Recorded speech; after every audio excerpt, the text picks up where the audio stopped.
वक्रतुंड महाकाय सूर्यकोटि समप्रभः वक्रतुंड महाकाय सूर्यकोटि समप्रभः निर्विघ्नं कुरु मे देव सर्वकार्येषु सर्वदा निर्विघ्नं कुरु मे देव सर्वकार्येषु सर्वदा। भगवान श्री गणेश, माता सरस्वती यांना वंदन करून भागवत कथेच्या आजच्या भागामध्ये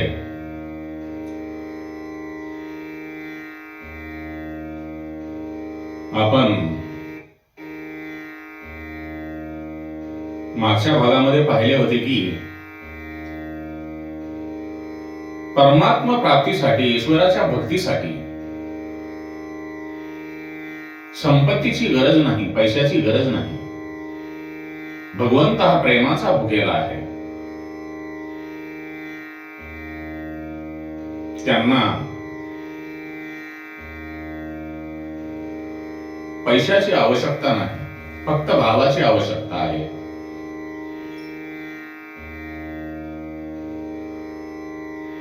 आणि जर आपल्याकडे जास्त पैसा झाला तर तो सुद्धा भक्तीमध्ये विघ्न आणू शकतो।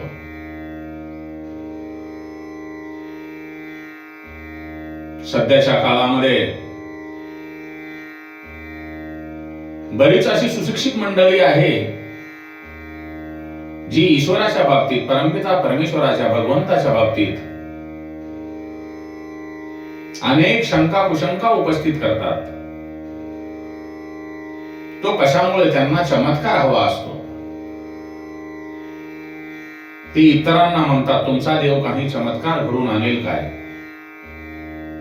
तरच आम्ही त्या देवाला नमस्कार करू।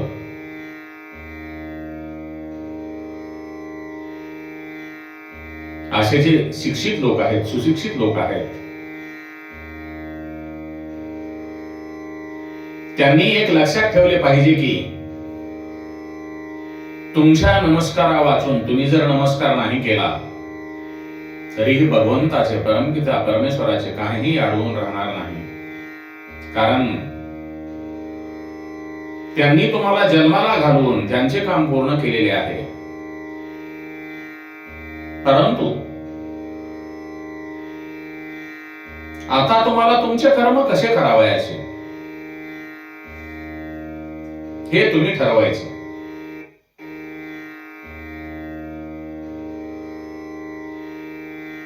ईश्वराला, भगवंताला फक्त श्रद्धेची गरज आहे। तो श्रद्धेचा, भक्तीचा भुकेला आहे। श्रद्धेने आणि भक्तीने भगवंताला फक्त नमस्कार करा,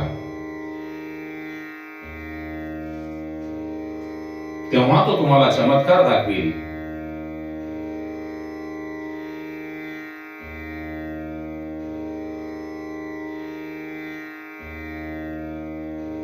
आणि चमत्काराशिवाय नमस्कार ही झाली माणुसकी। आणि चमत्कार दाखवल्यानंतर नमस्कार करणे हा दुराभिमान झाला। मी काहीतरी करून दाखवले म्हणून मला हे लोक नमस्कार करतात।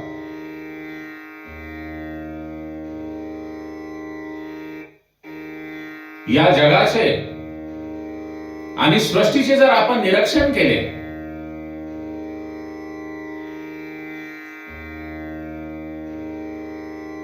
तर आपल्याला अनेक चमत्कार दिसून येतात। फुलामध्ये लपलेला सुगंध, फुलामध्ये लपलेला सुगंध हा चमत्कारच नाही। हा चमत्कार आहे का नाही?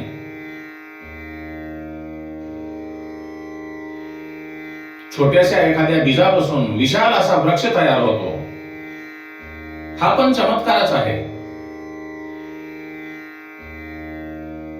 एखाद्या मातेने आपल्या बाळाला जन्म दिला, तर तिच्या स्तनामध्ये आपोआप दूध निर्माण होते. हा चमत्कारच आहे. आणि हे सर्व जग ईश्वर रूपी चमत्काराने भरलेले आहे.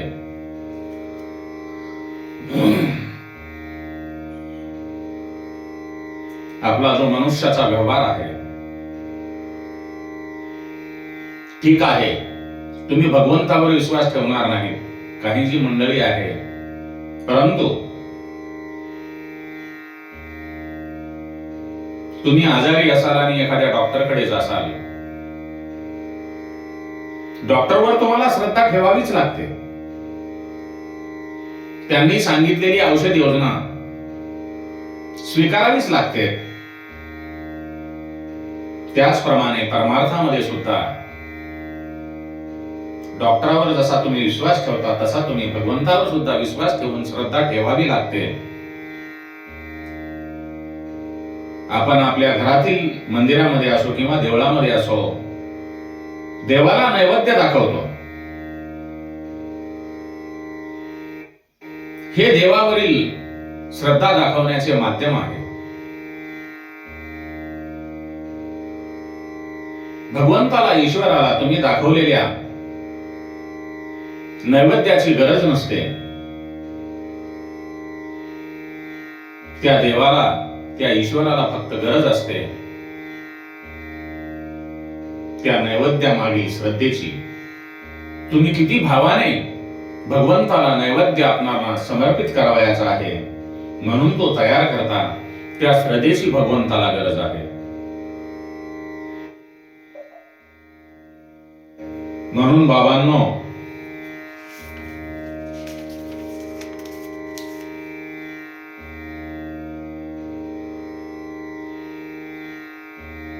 जो परमपिता परमेश्वर आहे, ईश्वर आहे, तो सर्व जगामध्ये वास करून आहे, असे समजून जर आपण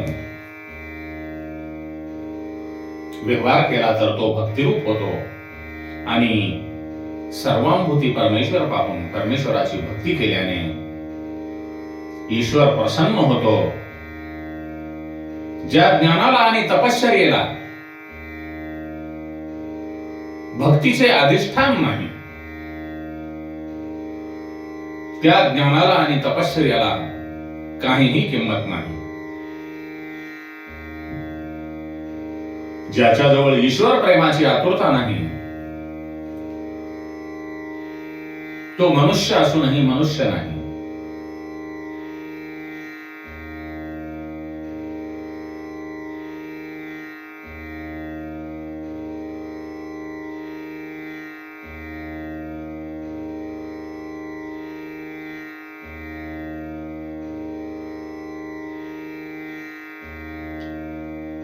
एकदा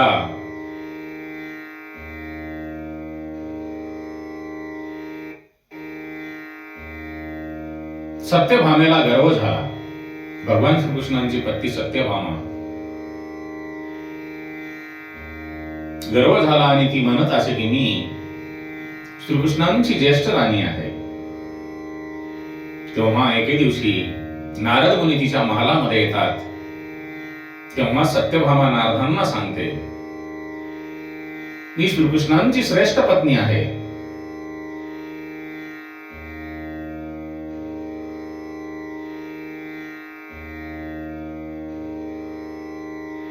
तेव्हा सत्यभामा नारद मुनींना म्हणते, हे महर्षी,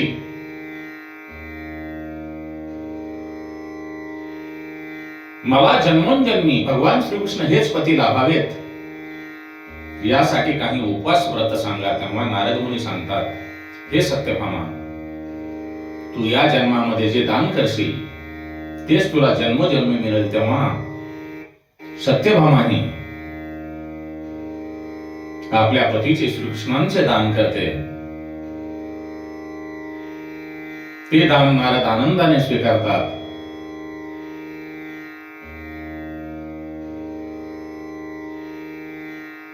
तेव्हा नारद मुनी भगवान श्रीकृष्णांना घेऊन जात असताना परत सत्यभामा म्हणते, हे नारद मुनी, तुम्ही माझ्या पतीला कोठे घेऊन जात आहात? तेव्हा नारद सांगतात, हे सत्यभामा, तू तुझ्या पतीला मला दान दिले आहेस. तेव्हा सत्यभामा घाबरते.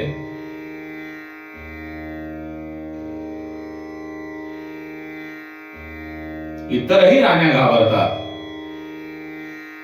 तेव्हा माता रुक्मिणीजी यांच्या कानावर ही गोष्ट जाते आणि माता रुक्मिणी ही अस्मित हास्य करून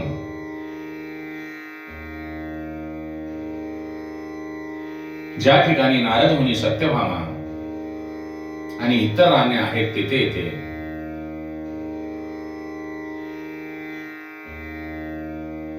भगवान श्रीकृष्ण एका ठिकाणी पारद्यामध्ये मापासाठी बसलेले असतात आणि त्यांच्या बाजूंनी दुसऱ्या तराजूमध्ये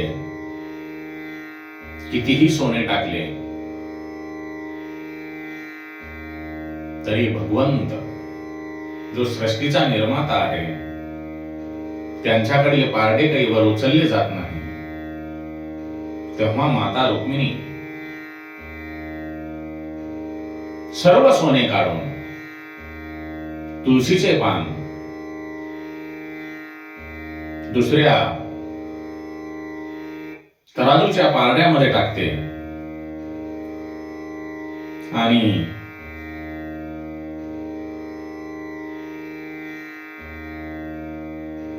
काय पाहता मग? आश्चर्याची गोष्ट आहे, संपूर्ण सोने टाकून सुद्धा भगवंत उचलल्या गेले नाहीत आणि फक्त एका तुळशीच्या पानावर भगवंत तोलले जातात. एक छोटेसे तुळशीचे पान किती किमया घडवते. माता रुक्मिणींनी केवळ भक्तीपोटी, श्रद्धेपोटी एक तुळशीचे पान भगवंताच्या बरोबर ठेवलेले, भगवंत एका तुळशीच्या पानाबरोबर तोलले गेले, ही श्रद्धा आहे. ईश्वर हे कोणत्याही वस्तूची कोणाकडूनही अपेक्षा ठेवत नाही. तो फक्त भक्तीचा भुकेला आहे.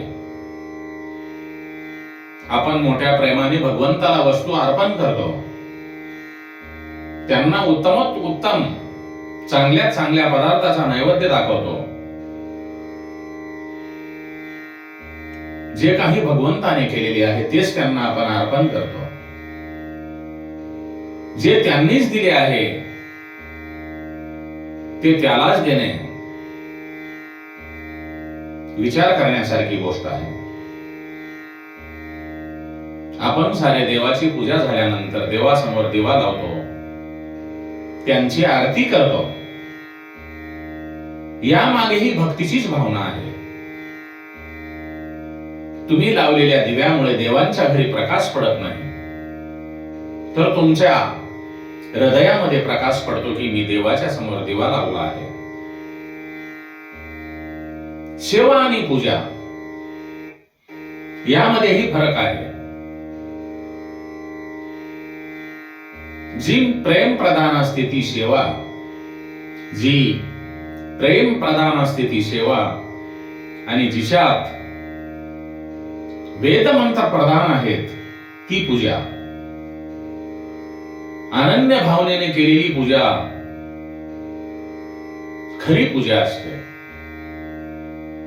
आणि जोपर्यंत तुमच्यात स्नेह निर्माण होत नाही, स्नेहाशिवाय समर्पण हे व्यर्थ असते.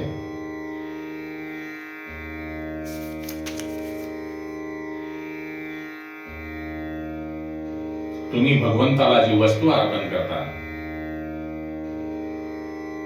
त्या वस्तूपेक्षा आपली भावना भगवंताच्या चरणी समर्पण करा.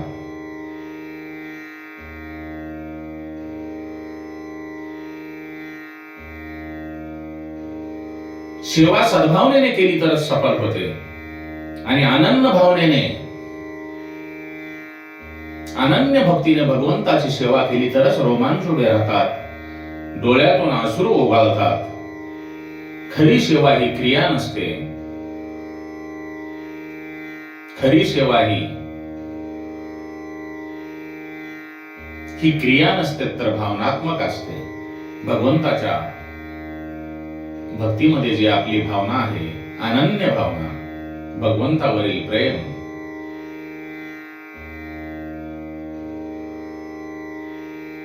देवाला नैवेद्य अर्पण करताना काय म्हणावे?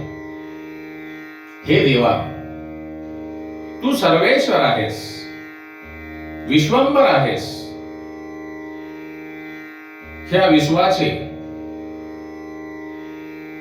भरत पोषण, पालन पोषण, भरण पोषण तूच करतोस. तुला जेवायला घालणारा मी कोण?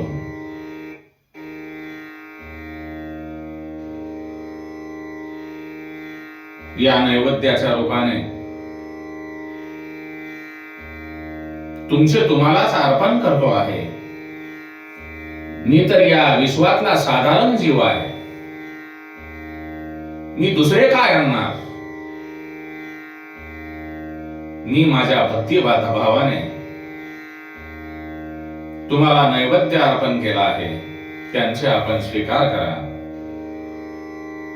बाबांनो, मी पूर्वीच सांगितलेले आहे, देव हा प्रेमाचा भुकेला आहे. त्याला तुम्ही दिलेल्या नैवेद्यापेक्षा नैवेद्यामागची भावना जी आहे ती महत्वाची आहे. तुम्ही किती प्रेमाने भगवंताला नैवेद्य अर्पण करता.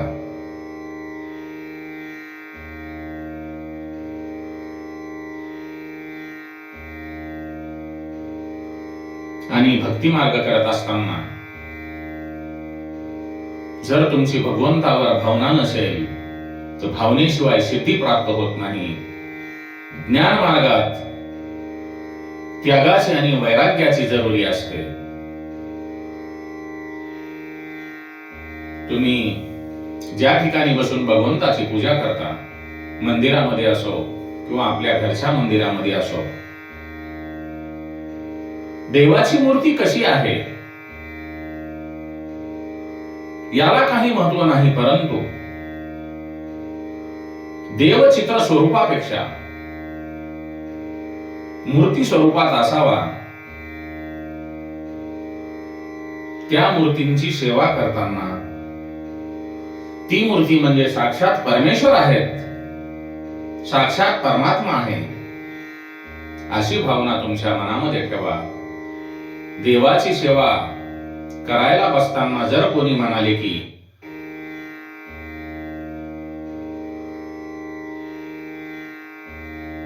काहीतरी काम आहे, तुम्हाला बोलण्याचा जर प्रयत्न करत असतील तर त्यांना तुम्ही बोलू नका. देहभान असले तर तुम्ही त्या व्यक्तीला फक्त नमस्कार करा. त्या व्यक्तीला फक्त मनोमन नमस्कार करा. परमात्म्यावरून पेक्षा कोणीही श्रेष्ठ नाही. म्हणून पूजा करत असताना कोणासही बोलू नका. बाबांनो, आपल्या हातून जर काही पाप घडले, वाईट कर्म घडले तर ईश्वर नाराज होतो. आपण केलेल्या पापामुळे भगवंतालाही दुःख होते, कारण मी या जीवाला चांगले कर्म करण्यासाठी या पृथ्वी तलावर पाठविले होते, परंतु हा वाईट कर्म करत आहे. भगवंताची भक्ती करत असताना मन मलिन ठेवू नका. जर मन मलिन ठेवले तर सेवेमध्ये आनंद होत नाही. मनातली आपली जी मलिनता ती काढून टाका आणि ईश्वराची सेवा करा.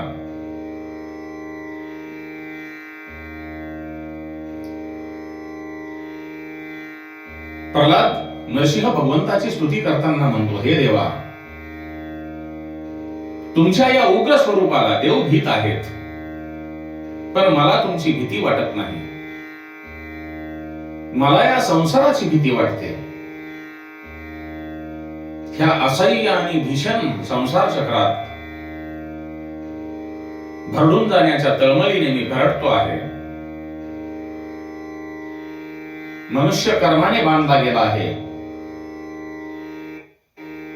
संसारिक लोक लक्ष्मी आणि वैभव यांची आकांक्षा ठेवतात, पण माझ्या पित्याकडे काय कमी होते? स्वर्गाचे वैभव त्याच्या मुठीमध्ये होते, पण त्यांचा नाश झाला. मला वैभव आणि लालसा यांची अपेक्षा नाही. मी माझे मन तुम्हाला समर्पित करत आहे. मला तुम्ही शक्ती द्या आणि ह्या मनाला वश करण्याची शक्ती देऊन ती शक्ती रूपातील भक्ती तुमच्या चरणावर समर्पित करण्याची शक्ती द्या. भगवान नरसिंह प्रल्हादाला सांगतात, हे प्रल्हाद, तुझे मन स्थिर करण्यासाठी फक्त माझ्या नामाचा जप कर. तुझे मन शुद्ध आहे आणि माझा तुला आशीर्वाद आहे. नरसिंह रूपी भगवंताचे बोलणे ऐकून प्रल्हाद शांत होतो. तेव्हा तो भगवंताला म्हणतो, भगवंता, मी 5 वर्षाचा आहे.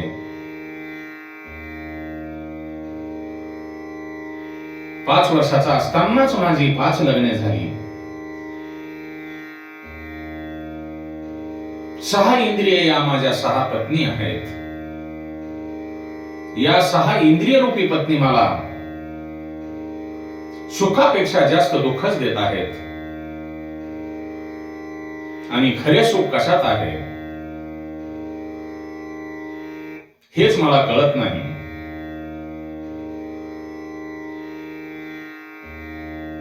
असा भक्त प्रल्हाद भगवंतासमोर आपले विचार मांडत आहे. आपण सुद्धा परमपिता परमेश्वराच्या ईश्वराच्या चरणामध्ये लीन होणे गरजेचे आहे. कारण हा कलियुग आहे. काळ कधी आपणाला घेऊन जाणार आहे हे आपणाला माहिती नाही, परंतु मृत्यूरूपी काळ जे कालचक्र आहे ते आपल्या डोक्यावर सारखे फिरत आहे आणि ते आपणाला कधी घेऊन जाणार आहे हे माहित नाही.